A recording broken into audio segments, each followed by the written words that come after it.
Hey, what's up everybody? Welcome to the second due engine roles and responsibility training videos. My name is Tyler Happick and I am an incumbent lieutenant out here at training. These training videos will consist of a 5-part series. In this video, we'll discuss 4 main topics: crew mindset, officer mindset, teamwork, and lastly, backup line versus secondary attack line. In the following 4 videos, we'll demonstrate the Doyle coil, the difference between relay pumping versus putting a pumper in the system, and variations of conducting water supply. So let's get started.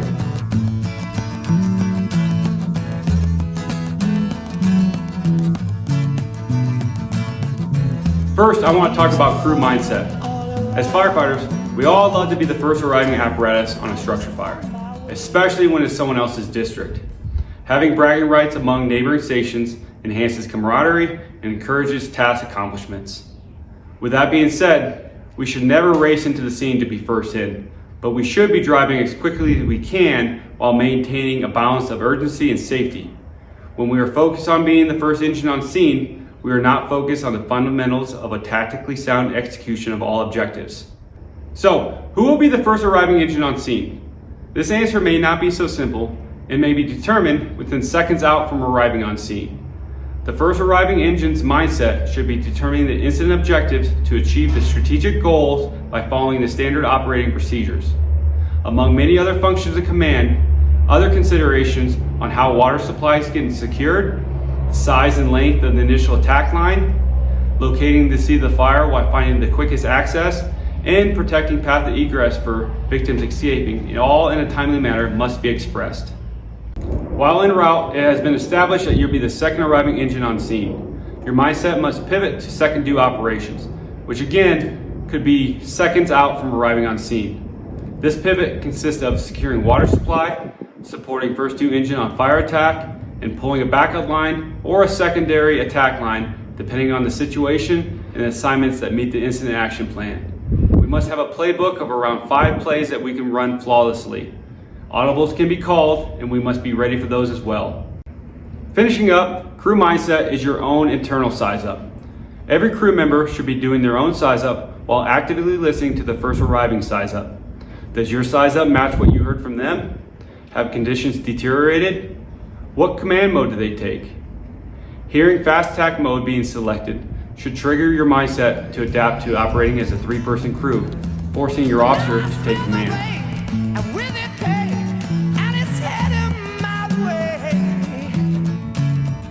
Let's talk about officer's role and mindset. One of the fundamental principles of a leader is decision making. Your job is to make choices that support the tactical decisions of the first due officer. First, you must determine what route that first arriving engine will be taken to the scene. Questions that you should ask yourself are: where are the nearby hydrants, and how will that first arriving engine start the process of securing water? Will they be securing their own water, dropping dry line at the hydrant, performing split lay at an intersection, or is there access on the road to go around to perform a reverse lay? Another question that you can ask yourself is that nearby hydrant cross over a busy street blocking other incoming units. Here are some other considerations when arriving on scene as a second due engine. Do not overcommit if you're arriving on scene at the same time as the first due. You may have incomplete information. Therefore, when the first arriving engine positions at the wrong address, you are in position to take the appropriate route and now become the primary fire attack. When multiple rigs are coming on scene at the same time, this can be overwhelming on who's doing what. By stating that you're a second arriving engine allows other rigs to pivot to third and fourth due engines as well as second and third due ladder. Keep in mind, ladder companies get priority on the structure. Make sure you position your engine to allow ladder companies to perform their task efficiently. However, if you're arriving on scene as a ladder company and you deem that your aerial will not be used, you need to position in an appropriate spot to perform your task, yet allowing access for arriving engines to perform water supply. This applies to engine companies as well. Positioning and laying down LDH in the middle of the road when it isn't necessary blocks other incoming units as well as audibles being called. Seat assignments are common for first due. Consider having seat assignments for second due. This allows you as the officer to focus on the bigger picture of what is and what needs to happen and allows you to mentally prepare to potentially take command. Again, an audible can always be called.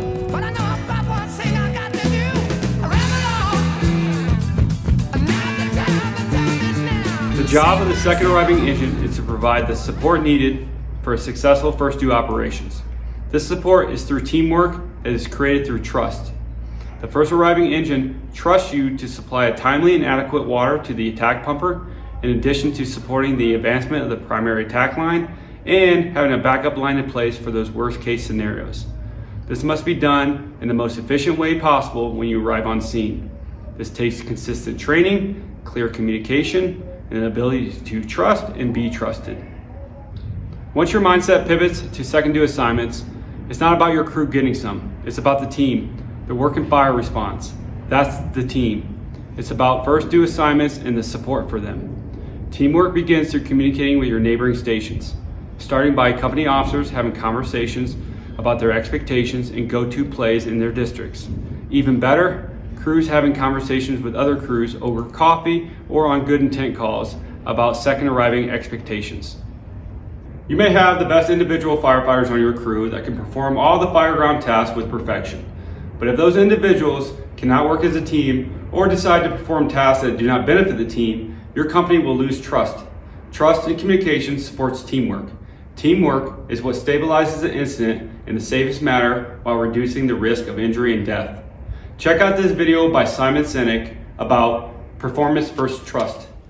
So I've worked with the Navy SEALs, and I asked them, like, how do you pick like the guys that go on SEAL Team 6?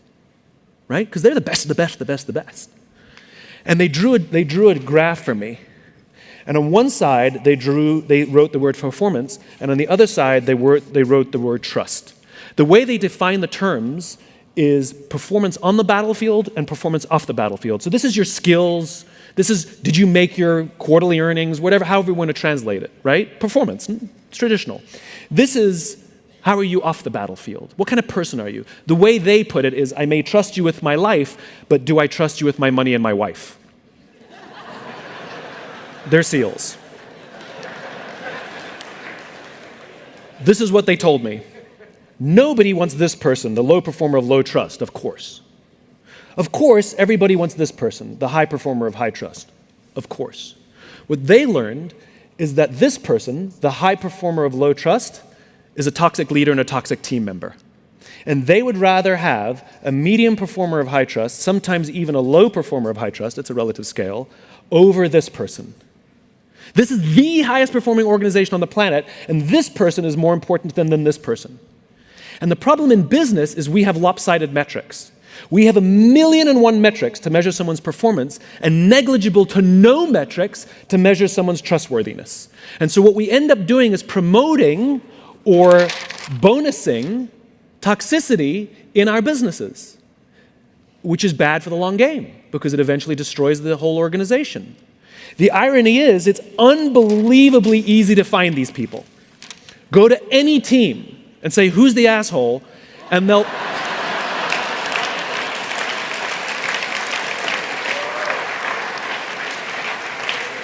they will all point to the same person.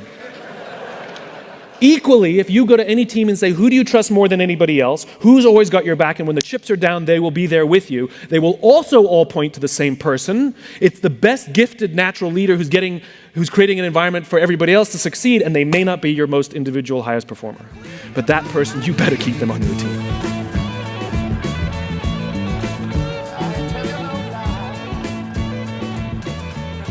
The primary focus on engine company operations is the initial tack line, and rightfully so. The goal of the initial tack line is to place a hose line between the fire and the occupants to allow them to safely egress out of the structure, followed by the extinguishment of the fire. Oftentimes, that second arriving engine is tasked with deploying a second hand line. That second hand line could be a backup line to the initial tack line or a secondary attack line. Firefighters should understand the difference between the two tactical functions. Let's define what the difference between the two are.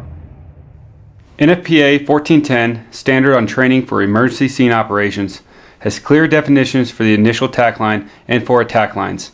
It defines the initial tack line as the first hose stream placed in service by a company at the scene of a fire in order to protect lives or to prevent further extension of a fire while additional lines are laid and placed in position.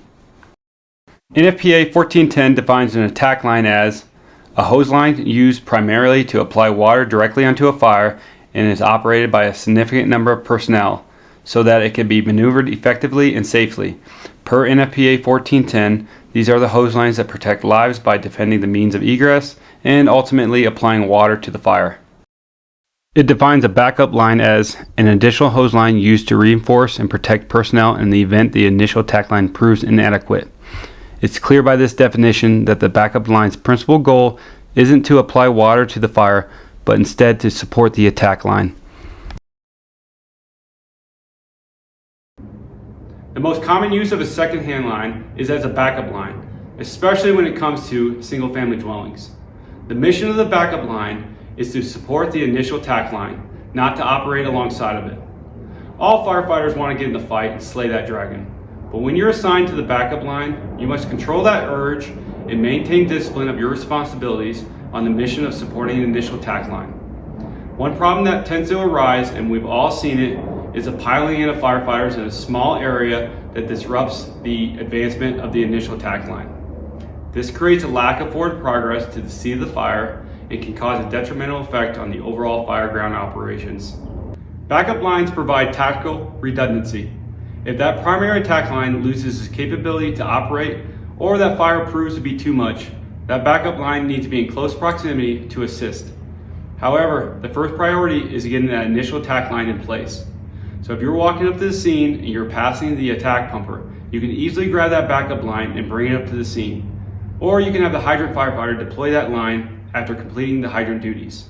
But until that backup line is needed, all crew members need to be assisting with advancing that hose line by feeding in slack and managing pitch points and turns. Backup line selection may differ from that of the initial attack line. As stated previously, all members should be conducting their own size up and determine the correct hose line. If the initial attack line pulls 1 3/4 inches and your analysis of the situation warrants a larger hand line, pull the larger hand line. The backup line should be the same size, if not larger, than the initial attack line. This selection of a larger hand line will allow the backup team to provide protection to the initial attack team if their line proves to be inadequate. In addition to hose line diameter, consideration must be given to the hose line length. If the initial attack line stretches short, the backup line is in position to perform fire attack. If you arrive on scene and you parked away from the structure, consider bringing your apartment pack along with your tools to the scene. Once you arrive and you deem that apartment pack is not necessary, just toss it to the side. If that primary attack line extended their pre-connect and did not convey that over the radio, you are prepared to extend your backup line now. Let's dive into the concept of a second hand line serving as a secondary attack line, which entails a distinct role compared to its function as a backup line. The deployment of a secondary attack line is commonly motivated by multiple factors, including minimizing the risk of fire spread in remote areas of a structure or neighboring buildings, protecting path of egress during operations above and below grade levels, and effectively isolating and extinguishing any exterior fires. When advancing that secondary attack line, it is advisable to bring that apartment pack to the fire scene to ensure significant length if required. Secondary attack lines are typically the same size of hose line as the initial attack line, although larger hand lines can be used. Keep in mind, you might be assigned to pull a backup line and the tactical objectives change. To accomplish the strategic goals, your backup line might be reassigned to as a secondary attack line. This emphasizes the importance of understanding the distinction. If the assignment shifts to a secondary attack line, it becomes necessary to pull an additional line to fulfill the backup line duties and provide support for the attack lines. MOPS, SOPs, PP&Gs, whatever you want to call it, define what we do, not how we do it. The following videos will be about securing a water supply. While forward lay remains an option, it will not be covered in any of the upcoming videos. The various approaches to securing water supply are merely options. No single option is inherently superior to the other. These options empower you with a selection of reliable plays that you can execute upon arriving on scene, taking into account the cards that you've been dealt. I hope you all enjoy these videos, and don't forget, always train harder than the real thing. And don't get complacent. Be ready and stand by to get some.